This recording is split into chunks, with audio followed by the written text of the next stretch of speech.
Welcome to the Living Your Legacy podcast. I'm Kim Rain, a life coach and health mentor with over 13 years experience helping people lower their stress and anxiety, lose weight, sleep better and live happier, healthier, more purposeful lives. I'm Helen Ranson.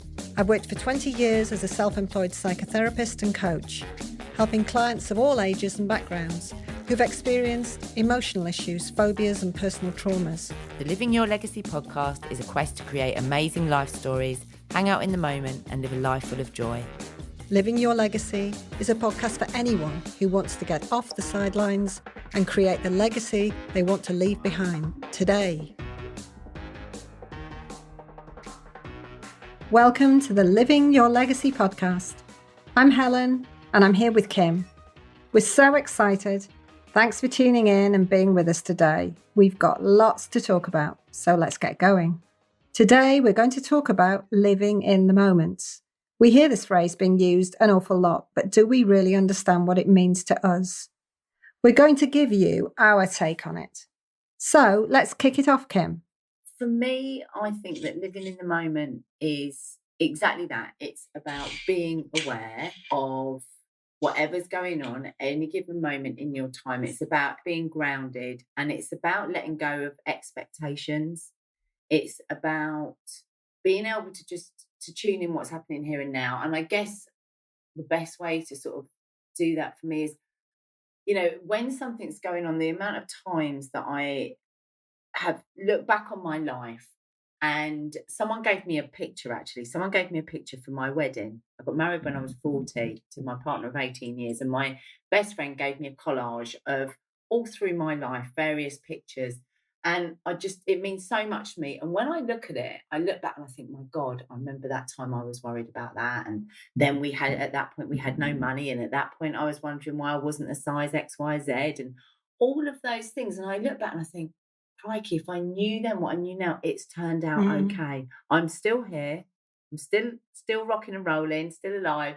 And actually, if I could have just enjoyed that moment in that photograph, life is so much more fun. And yet I particularly used to be bad at always trying to live in the future, always trying to strive and head towards and actually most of the time ending up feeling quite overwhelmed. When I got to around 40, started to really experience some anxiety as well. Yeah. You know, that sort of anxiety that comes on.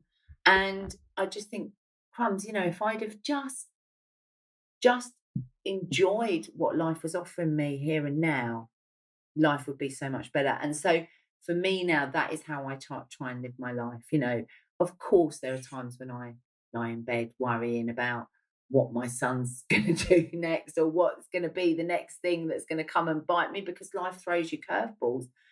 But I think as well, in my experience, what I say to my clients is very rarely does life throw you the curveballs that you're worrying about. You worry, bang, there's usually a side impact that you didn't see coming a mile off.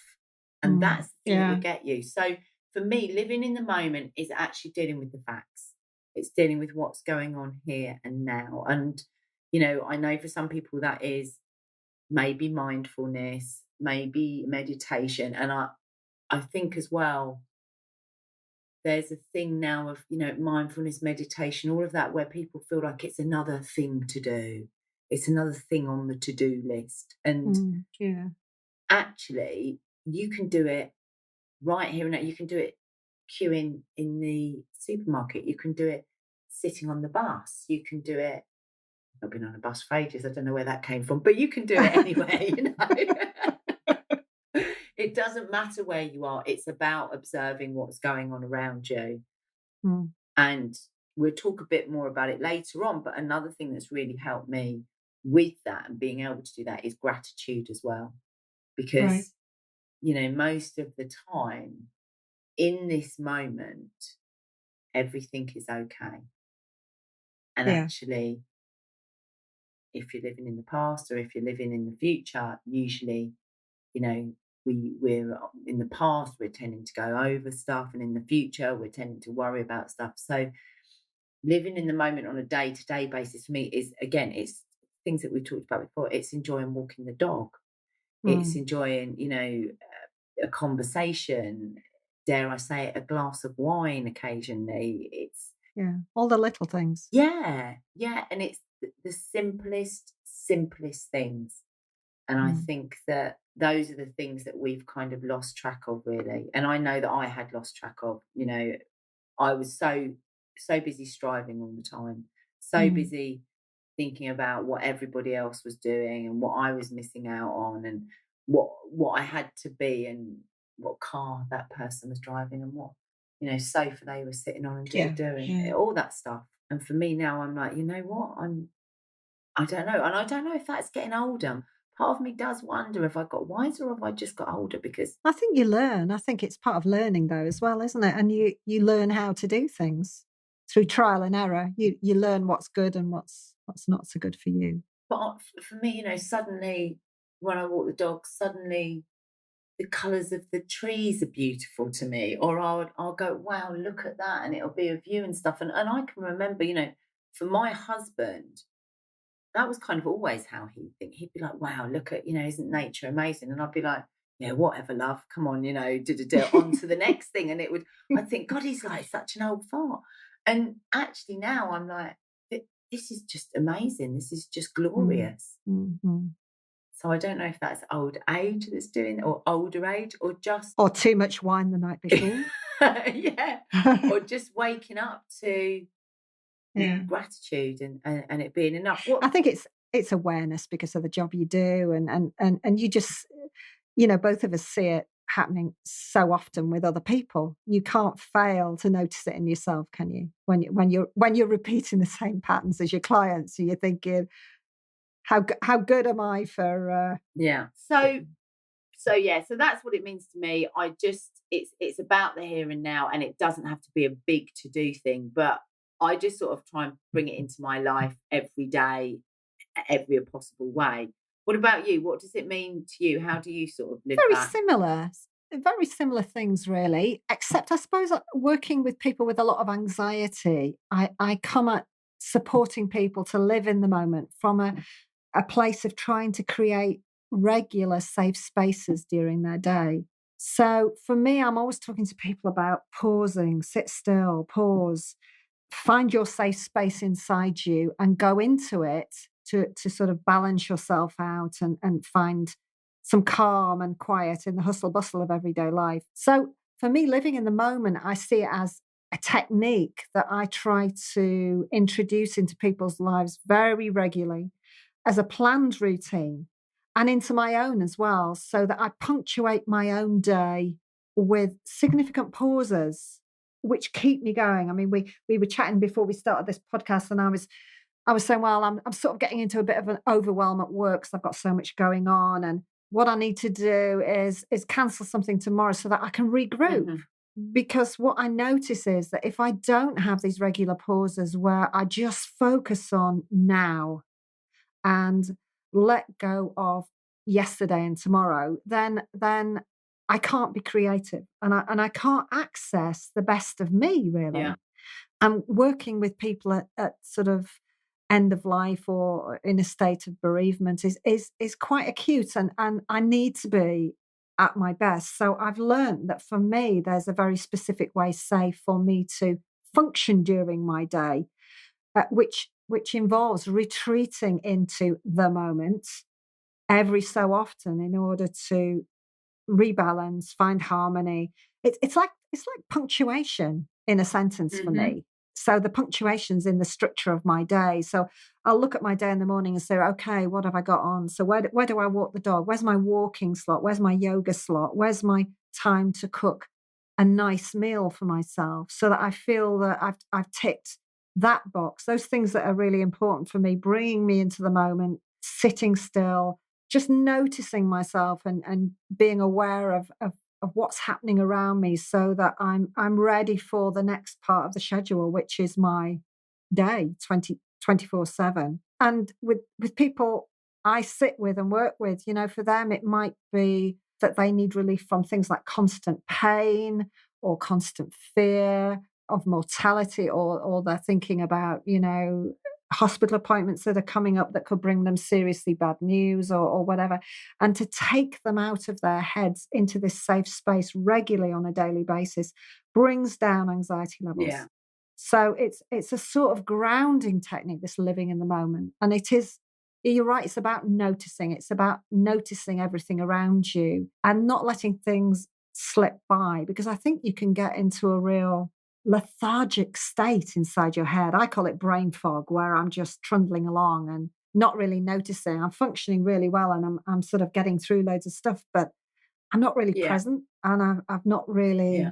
emotionally connected with the day and thought, wow, that was great. Or, I've really enjoyed that. I can eat a meal without remembering I've eaten Yeah. it. Or I'm sure we all do it, don't we?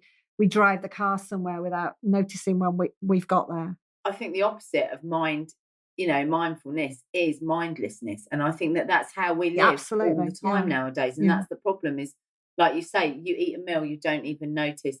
The little achievements, the little things that you get, the things that we take for granted, we just live mindlessly. And that's, I think, the Mm. biggest turnaround is that actually when you live mindfully in everything you do, it changes everything. I wonder if as we get older, we everybody comments about how time sort of speeds up. Yeah. And I wonder if that's something to do with us, suddenly being mindful about these moments. And I don't know. I think sometimes looking at the kids, things pass them by and they haven't even noticed them happening. And I think we tend to focus a lot more on individual events, don't we? Yeah. The older we get, and our noticing skills are heightened and developed. Yeah, and I think as well it comes back to that gratitude and just that realization of, well, you get older, you get wiser, and I look at my children now and I think, oh, you're so ungrateful, you're da. And it's just all the stuff that, and then I have to stop and remind myself, so was I at that age, so was I. I thought Yeah. that the world was laid out there for me, and it was my right to be here. It was my right to be here, and I didn't really have to be thankful to anyone for it as such. And that I was just going to be here forever. I was never going to grow old. I never thought I'd grow up at all. And then I think you do grow up and you realize that actually being here is a privilege. It's not a right.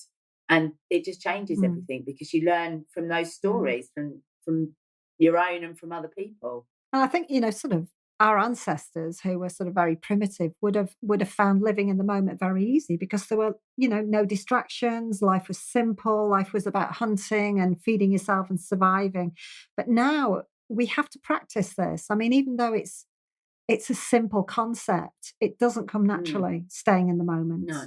We're sort of on red alert all the time, and we're flicking between whether it's social media or this or that or the other, or our ridiculous schedules we put ourselves on. And I work with people to train them to sit still, which sounds crazy, but especially when you're in a space of heightened emotion, sitting still with yourself is incredibly difficult. And you need to do that, the sort of mental skills training, as often as you need to train your physical I body. have that with some of my sort of the CEOs and the directors or the entrepreneurs, and they're just brains are going at 100 miles an hour. And actually when you talk to them about what they really want, what they really, I was going to go into a what are they called, Spice Girls. There's a Spice Girls song in there somewhere. But what it is that they really want, it's they want to spend more time with their families. They want to enjoy the fruits of their labor. But then you talk to them about being in the moment, and it is so hard for them to do. It is so difficult for them to switch off. And actually, I just think, and even when I do my programs, the last thing people will come to is any form of mindfulness or meditation, and they only do it when they hear others raving about it. But actually, we are so used to being switched off all the time, to being or constantly, switched on really, and bombarded and constantly overwhelmed and mindlessly just bumbling from the next thing from one thing to the next to change our states, that actually to say to somebody, I want you to sit in with yourself in peace, and I'm going to start using what you say, and just to take a pause from it, is just impossible for some of them. And it's just because it's not the done thing. And, I sort of say to my clients that, nowadays everybody kind of accepts that we have to exercise. Everyone accepts that we have to go to the gym. And I can say to a client, right, exercise great for mental health, blah, blah, blah. Yeah, take that on board. And they will try and do something. If I try and talk to them about meditation, it's a much harder sell. And yet I think the time is coming that in the next 5 to 10 years that meditation will be very or mindfulness, whichever, and we're going to talk about that more in a minute, breaking that down, but will be very mainstream, whereby people will think that you're bonkers if you don't do it rather than if you do, because it's still at that point where when you talk about living in the moment, mindfulness, meditation, whatever it is, there are still a lot of people that go, oh, right, weirdo. They just think it's a bit odd. I can remember a meditation course I went on many years ago with my husband. I wonder if he remembers this. And the people teaching it was with an Indian lady, an Indian guru. And she said, people were saying, we haven't got time to do 20 minutes meditation a day. And her reply was, you haven't got time not to. And I don't know. I think this thing about staying in the moment is fearful for people because they feel it's about them letting go of control of life. If they're not doing, they're not achieving, they're not surviving, they're not keeping on top of things. It's the same thing with people not able to put their phones down and not keep checking social media. If I'm not checking, if I'm not on top of it, then I'm not in control. And actually, the reverse applies. You are at an ultimate point of reality and control when you're in that place. Yes.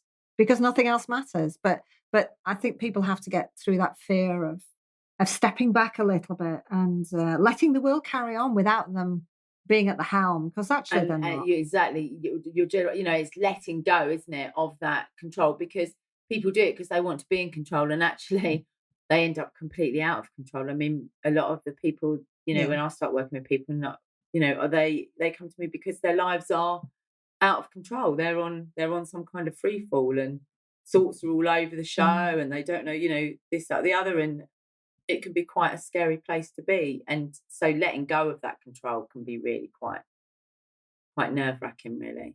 And the more you practice, of course, the next thing we were going to chat about was why it's important to stay in the moment. The more you practice, the easier it becomes to stay there for longer and longer periods. Yeah. As is the case when you practice anything, the more push-ups you do, the more you can do. So it's taking those baby steps and just getting going and experiencing it and understanding that it's not a scary place to be or a worthwhile, it is a worthwhile place to be. Well, I'm like a well-reformed smoker or something. Now, I love it. I'm one of those annoying people now that I just can't wait to tell people how much it's changed my life, because it has changed so much for me. But you just said something quite interesting as well that I say to people is understand, and this can almost scare people off sometimes, but it is a practice. It isn't something that it's something that you will find very difficult to start with. Most people will really struggle. And actually, like you say, the more you do it, the easier it becomes. But what I find as well, when people first start using it, they were like, oh, yeah, I was really stressed out, so I tried to meditate, but they haven't done it before, or what I call meditate, I should probably say, is anything like you're talking. So, people call mindfulness talking, but I tried to come into the moment, and they can't do it. And I say, but that's like you are at, red alert mode, and you're trying to really get into that sort of rest and digest part of your nervous system, and actually you're on red alert and you've had no practice at doing that before, and you expect to be able to make the switch. It's about doing it and building on it so that when you need it, well, to be honest, so that when you need it, it's there. But the more you do it, the less you'll probably need it as such. Absolutely. If that makes sense. So staying in the moment, why is it important to you to stay there? I think because we are, as a species, we're negatively biased. We're always going to be looking out for the negative in a situation. And that is a survival mechanism. You have to think that we come from the most negative people on the planet because, it was a very dangerous thing. If you just walk it out in front of cars left, right and centre, you're not going to last very long. So you are going to remember if a car comes screeching to a halt. So you're going to remember all the negative things that happen to you. So what can tend to happen is when we find ourselves not in the moment and we find ourselves maybe ruminating and going over the past, which we can spend a lot of time doing, a lot of that daydream or going over old hurts, old relationships, old traumas, whatever it is, we are very, very biased to do that very negatively. So a lot of people, when they think of their past, will tend to do it in quite a negative manner, or they will pick out the more negative, more threatening, more traumatic areas of their past. They tend not to remember being on a beach on a sunny day with an ice cream. It might be a memory that comes in every now and then, but it doesn't last. And the brain's not made to do that. The brain is one of my mindfulness teachers once said to me, the brain is like Velcro for negative thoughts. It will hold on to them. It's like Teflon for the positive things because it's not a survival mechanism. It doesn't need to hold on to them. It's not going to help you stay alive by doing so. So I think that actually the past can not always, but can very often be quite depressing or negative. And then I think that actually when you're trying to look to the future, very often that can cause worry. It can actually become quite overwhelming because, again, like you say, quite often we're trying to control things and the future is totally unwritten. I mean, you don't know what's going to happen in the next 2 minutes, let alone in the next 2 months, 2 years, 2 decades. Well, I hope we do. I hope we're actually going to get through this. We might without any major we might even cock-ups. get a podcast recorded. But that's the truth. We might. You don't know what's going to happen, and that's what makes life so blooming scary, but so exciting at the same time. So what you really have, the place that you are safe, the place where everything is this moment, and the more that you can spend the time in here, the better it is. I think I'm all for going down memory lane. I love taking trips down memory lane, looking at old photographs and reminiscing about the past. But quite often what we can find is we're stuck on a loop. And it's quite often those negative experiences that come to haunt us again and again and again. And actually, maybe there are answers in there that you need to find, but maybe you can't find the answers, in which case right here, right now is what matters. This is what's real. This is what's happening in real time. So I think it's really important that actually we stay in the moment because we're safe in the moment. Does that make sense? Do you think that's? Yeah, it does. I think, again, a slightly different perspective. I look at it in an energetic way as well. That, you start each day depending on how you slept, how you are physically, how you are mentally and emotionally, with a certain amount of energy, mental and emotional energy. And that energy is for today. It's not for yesterday or tomorrow. And the more you give out of that jug of energy, the less you've actually got for now. And that does influence your experiencing of each day. It changes the perspective on whether you're going to have a really good, positive, fulfilled day where you end the day feeling really purposeful and energized and, you've achieved loads in your day, or whether you just feel as if you've meandered your way through it. Mm-hmm. It's the difference between existing and living, I think, that energetic level. And staying in the moment inhibits a buildup of anxiety. So it improves your clarity, it improves focus and concentration. So whatever you're doing during the day, if you can stay present, it will improve whatever you're doing and give you better results. It makes you make better choices during your day, whether you're working or, whether you're at home, whether you're with your family, better relationships. And it keeps you in a routine. And I think we're very much creatures of routine and we need to keep balanced. And which is why with some of my guys, I literally start them with alerts on the phone for these pauses and say, you're not going to remember to do this. So we're going to bring a bit of technology in here to make you stop and make you pause and make you just check in with yourself and do a little bit of noticing and check and see where am I today? How am I doing right now? How am I feeling? How am I reacting to my day? Is there anything I need to change at this point in order to improve it or to get things going a little bit better? Mm-hmm. I think for me, you mentioned about relationships, and like I say, I'm really quite evangelical about the whole thing. I just think it's fantastic. And one of the things that it's really changed for me is my relationships. I mean, it's changed so much for me. But one of the things is my relationships with my children, definitely, because I used to spend so much time, again, worrying about the future. And, come on, I'm a parent. There's no amount of mindfulness that's going to stop me worrying about what happens to them in the future. That's a natural thing. No. But what it has stopped me doing is overreacting. And, an example would be, in fact, I remember very clearly when I thought, oh, wow, this stuff works, was when a night my daughter came in, and I think she was probably about 17 at the time, and she was going out with a couple of friends, and something had happened, and she came in, and the world had ended, and calamity, and da-da-da-da-da, and, came in, let off steam. I had, my say, and 15 minutes later, she went out the door. And about half an hour or an hour later, I thought, oh my God, I'm okay. Now, the old me would have been like, well, now this is going to happen. And what if this happens? And what if that? And I would have gone on in all these different directions of these, what if, maybe, could this happen? And I then texted her and said, everything okay? And, obviously she was like, yeah, having a brilliant time. She's having the time of her life. And the amount of times where there's been that sort of thing where, they've gone out, they've got back on with it. Maybe it's a daughter, maybe it's a partner, maybe it's a colleague, whoever.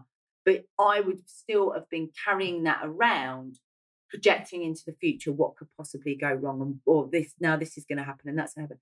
And so for me now, I'm like, hold on, right here, right now, what's the truth? What's actually going on in this moment? And it has changed. And because of that, I'm so much calmer with them. I take things in my stride. And where I do that, it's helped them to do the same, I think. I think it has. It does help you definitely to reject those highs and lows of emotion on that sliding scale, and to stay somewhere, more focused in the middle where, things aren't so transient. You can stay consistent. Yeah. And it also helps your mood, doesn't it? I mean, it helps you keep balanced and stops spikes in mood negatively and positively, and just keeps you along that middle line where, it's safe and it's a good place to be. And energetically, you're not giving out too much. No, and exactly that. The energy, it changes everything because, if I'm, to use that example, if I'm sitting there worrying about, what's going to happen in my daughter's future in 2, 10, 15 years, I instantly feel anxious, I feel worried. And then, as you say, my energy goes down. I then don't have as much energy to share for the people that are in my life at that moment because I'm too busy thinking of all these conversations and scenarios that I'm making up in my head. And it zaps your energy. And so I think actually, and I've only just kind of realised it since you said that, but that's just even another thing that I'm going to be more evangelical about, is that the amount of hallelujah is the amount of energy that I've got from it, because I don't spend my time worrying and panicking. No. You need to keep regrouping through the day and checking in on yourself and checking that energy level. And it's very specific for me with clients who have a physiological disability, because energy is very difficult for them. So it's one of the reasons that we do counselling and we support them at this time of their life, because every moment matters and they have very little energy to give away at this point. So we have to make it all matter. Yeah. So strategies for your clients, what advice do you give there? So I think the first part of the thing that I ask my clients to do is I get them to kind of, and it's very similar to what you were saying, is to bookend their days, because actually days can go quite awry and madness. So to bookend their days with a check-in with themselves. So, a morning routine would usually have some form of meditation or mindfulness. And, it's really hard to get across. You can go on mindfulness courses, you can buy the apps, the mindfulness apps. But actually, I can remember for quite a long time thinking, well, I can't do it because I don't know how to do it. I don't know how to do it.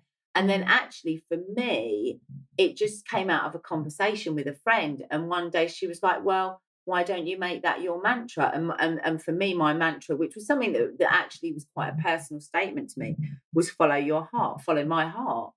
And so I just thought, do you know what? I'm just going to put a timer on my phone for 5 minutes, and I'm just going to repeat this mantra, and I'm going to inhale and exhale and follow my breath. So what I always say to people is, take a couple of deep breaths, sit comfortably. You don't have to sit with your legs crossed. You can sit in a chair. I do say don't lie down, though. For me, if I lie down, I always fall asleep and I wake up dribbling somewhere about half an hour later. But so I learned that quite early. So sitting up and just really checking in and out with your breath. And then for me, it was just doing that and then bringing it back to follow my heart, follow my heart. And the other thing is, your mind will always wonder. It's not about stopping your thoughts, because to stop your thoughts is to like stop your heart beating, stop your lungs working. You're not going to stop thinking. It's just about understanding that when a thought comes in, what it trains you to understand is that a thought is just a thought. And actually, a thought just being a thought means that, is it even, is it true? Can it affect you? Don't judge it. Just let it go. So to start with some kind of thing. So that's how I started. I put my 5 minutes, and after 5 minutes, and very quickly, I got up to 15 minutes because I started to enjoy it. So that's kind of what I start with my clients is, I'm just like, you know what? Just start with 5 minutes. Just start with 2 minutes, 3 minutes, because it can seem quite hard. And in an ideal world, you're going to do that at the beginning of your day, because what you want to do is, like I say, it's bookend, it's safeguard some time for yourself to check in with yourself at the beginning and the end of the day. The other thing that I do is gratitude. Gratitude just helps you ground yourself and helps you, stop that overthinking. So for me, my guys start their day with 3 questions, and it's 3 things that I'm grateful for. And I say to them, okay, to start off with, yes, you can have your wonderful children and your health and your home. You can have that, but I actually want you to go really small. I want you to think about, like, I'm looking at some flowers that it's a plant that's half dead now, actually, that my husband bought me on Valentine's Day. And I'll think, wow, how lucky am I for those flowers that they're growing? Whatever it is, water in the tap, warm socks to put on, whatever it is, it doesn't matter. It is just raising that vibration, because what you're doing with that gratitude is you are overcoming that negative bias. You are actually increasing your positive bias, because you will, the more you do this, like anything, it's a practice. The more you do it, the more you will find these thoughts popping into your head throughout the day, like, wow, what a wonderful picture that is, or what a lovely cup of coffee, or whatever it is, what a nice person, what a great conversation. So the 3 things that you are grateful for. And then my other thing is to bookend the end of your day. And that is just simply, and you can do this yourself, or even better, you can do it with your kids when they come in from school. What are the 3 best things that happened to you today? And, sometimes it can be really hard to think of 3 things for some people. I mean, I'm quite good at it now, I'm quite practiced at it. But for some people, go to me, well, what if you can't think of anything? And I'm like, well, you got out of bed this morning, you took a breath this morning, think yourself lucky because of it. So those are kind of my 3 things, is that, bookend your day. And even if for you, it's just you get up and do a couple of stretches and some breathing, you don't have to do the whole meditation thing, but get some mindfulness in your day, and then the gratitude, because I think that really helps you bring sort of into the moment a little bit. What about you? What do you do? Depends on the individual and what sort of situation they're in. Lots of my clients are in a place, I suppose, of quite extreme fear with their situation. Maybe they're suffering from, quite big trauma or PTSD or whatever. One of the things I like to give people as a little technique, because I think people like a toolkit. Yes. They really like to think, oh, well, I can always do that. It's empowering, isn't it, to have something in your back pocket that you can rely on. Is a sort of 5-step grounding technique. And I use this an awful lot for people with who are suffering moments of extreme panic. Right. Panic attacks or full-blown anxiety attacks. And I just call it the 5 steps. So I get them to focus on 5 things they can see, 4 things they can touch, 3 things they can hear, then 2 things they can smell, and then 1 thing they can taste. So they go through this process. They start with their eyes. So we bring sensory awareness in. So it's really simple. They don't really have to do anything. They just have to remember to use the senses. So look around the room, articulate, name out loud 5 things you can see. Just describe them to me, because that very act of coming into your conscious awareness to find vocabulary and to identify objects brings you into a different space. Then touch, use your sense of touch to actually just touch your clothes, touch the chair that you're sitting on, notice the temperature, touch your feet on the floor. 4 things you can touch.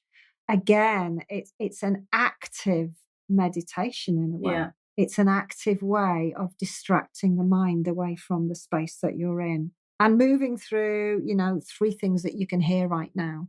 We can always hear 3 things. Even in a silent room, we can hear the sound of our own breath, or maybe, our voice, or the wind outside, or a faint plane somewhere in the sky beyond us.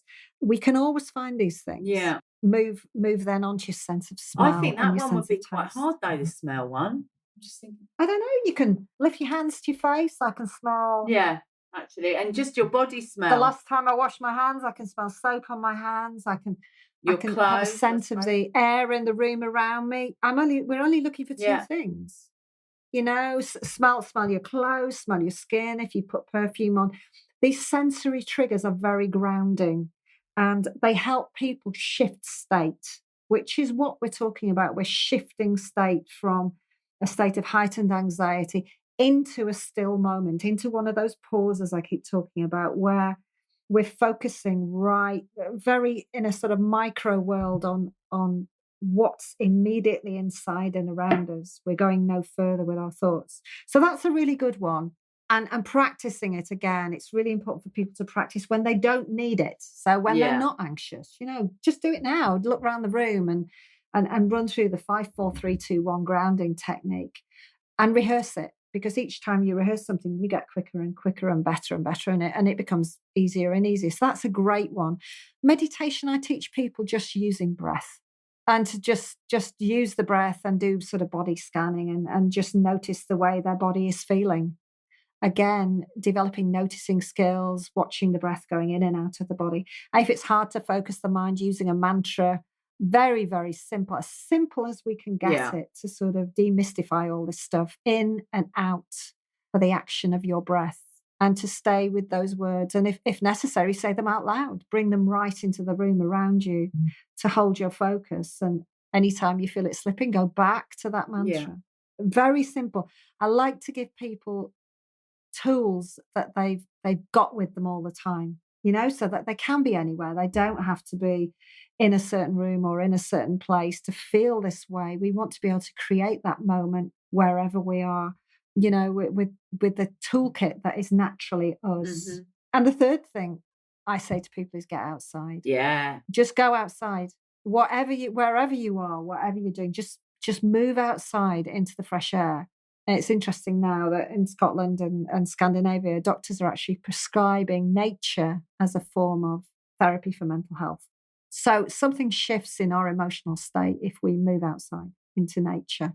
We don't even have to walk. We can just stand in the fresh air. Well, and it will shift us. It will shift us slightly. And that's all we're looking for in this living in the moment stuff. It's a slight shift. Yeah.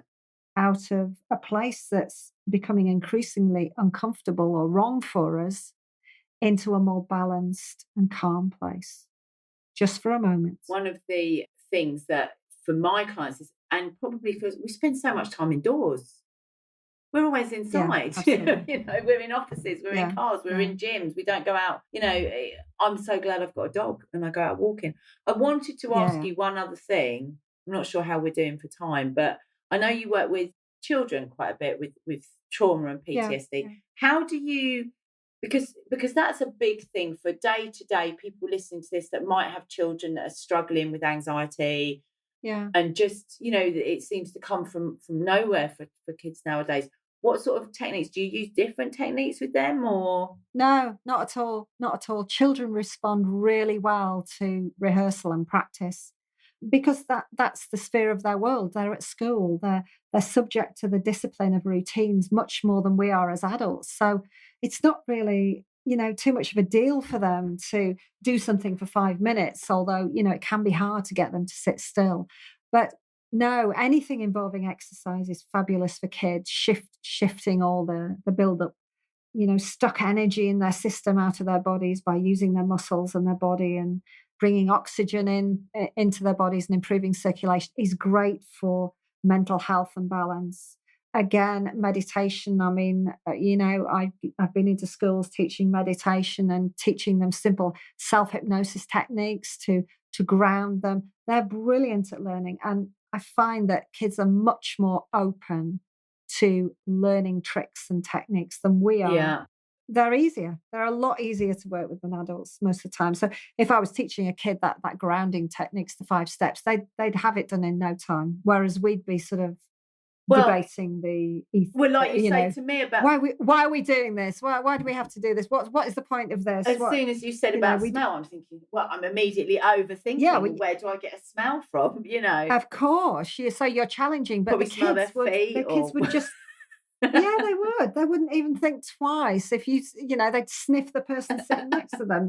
They would just get on with it. Whereas we tend to overanalyze and overprocess far too much. So very similar techniques and teaching them the breath work meditation, just the very, very simple stuff. We don't need anything complicated. We don't need any gimmicks. We've got all the tools of the trade that we need to come into a balanced place and live in the moment, right with us every step of the way, every breath we take. We've got everything we need at our fingertips, and without going on to sort of gimmicky courses or techniques or whatever. But all of them require practice. I think that's the one thing to sort of stress, that it's not, as you said right at the start, it doesn't come naturally to us to stay in this place. I think as well, exactly like you said, we don't need gimmicks, and we tend to overcomplicate it. And actually, it's a really very simple thing to do, but we can overcomplicate it at times. Okay, Kim. So what are your three big takeaways from this session? So for me, it is definitely the importance of just being here and now. And I think the thing is that mindfulness for you and being here can be anything that suits you, anything that stops you thinking in the past or going over the past, stops you looking to the future. And I've seen before, gardening can be really good, knitting can be really good, colouring can be really good. Anything that actually keeps you in the present. So it doesn't have to be, meditating for hours on a day and walking around wafting joss sticks and turning into a right royal, hippie. It can be anything that keeps you in the present. My other thing is the questions, because I just know that how much my clients love doing them with their kids. And I think it's a great way to try and reverse some of that negative bias that we've got, which is 3 great things that happened to you today. And you ask your kids at the dinner table, and then as you're going to bed at night yourself, 3 great things that happened today. And again, don't worry, they don't have to be big things. So that's mine really. And just bookending your day.